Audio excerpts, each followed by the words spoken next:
പരീക്ഷയിലെ തട്ടിപ്പുകളെക്കുറിച്ചും ക്രമക്കേടുകളെക്കുറിച്ചും സമഗ്രമായ അന്വേഷണം നടത്തി ക്രൈംബ്രാഞ്ച്. പരീക്ഷാ നടത്തിപ്പിലും ഒത്തുതീർപ്പ് ശ്രമങ്ങളിലും വലിയ തോതിലുള്ള അട്ടിമറി നടന്നിട്ടുണ്ടെന്ന ആക്ഷേപങ്ങൾ ശക്തമായ പശ്ചാത്തലത്തിലാണ് ക്രൈംബ്രാഞ്ചിന്റെ ഈ അടിയന്തര ഇടപെടൽ.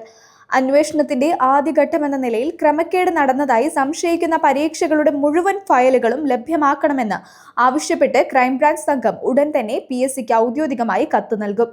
പരീക്ഷാ ചോദ്യപേപ്പർ ചോർച്ച, ഡിജിറ്റൽ സംവിധാനങ്ങൾ ദുരുപയോഗം ചെയ്യൽ, റാങ്ക് ലിസ്റ്റുകളിൽ സ്വാധീനമുള്ളവർ കടന്നുകൂടാൻ നടത്തിയ കൃത്രിമങ്ങൾ എന്നിവയടക്കം വലിയൊരു തട്ടിപ്പ് ശൃംഖല തന്നെ ഈ ക്രമക്കേടിന് പിന്നിലുണ്ടെന്നാണ് പ്രാഥമിക നിഗമനം.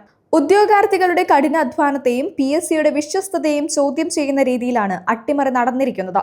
പരീക്ഷാ ചുമതല ഉണ്ടായിരുന്ന ഉദ്യോഗാർത്ഥികൾക്കും ഈ അന്വേഷണത്തിന്റെ നിഴൽ നീളുന്നുണ്ട്. PSC ആസ്ഥാനത്ത് നിന്നും പരീക്ഷാ കൺട്രോളറുടെ ഓഫീസിൽ നിന്നും ശേഖരിക്കുന്ന ഫയലുകൾ ഡിജിറ്റൽ ഫോറൻസിക് പരിശോധനയ്ക്കുൾപ്പെടെ വിധേയനാക്കാനാണ് ക്രൈംബ്രാഞ്ച് പ്രത്യേക സംഘത്തിന്റെ തീരുമാനം. ലക്ഷക്കണക്കിന് ഉദ്യോഗാർത്ഥികളുടെ ഭാവി വെച്ച് നടത്തിയ ഈ ക്രമക്കേടിൽ ഉന്നതതല ഉദ്യോഗസ്ഥരും ഉൾപ്പെട്ടിട്ടുണ്ടോ എന്നും ക്രൈംബ്രാഞ്ച് പരിശോധിക്കും.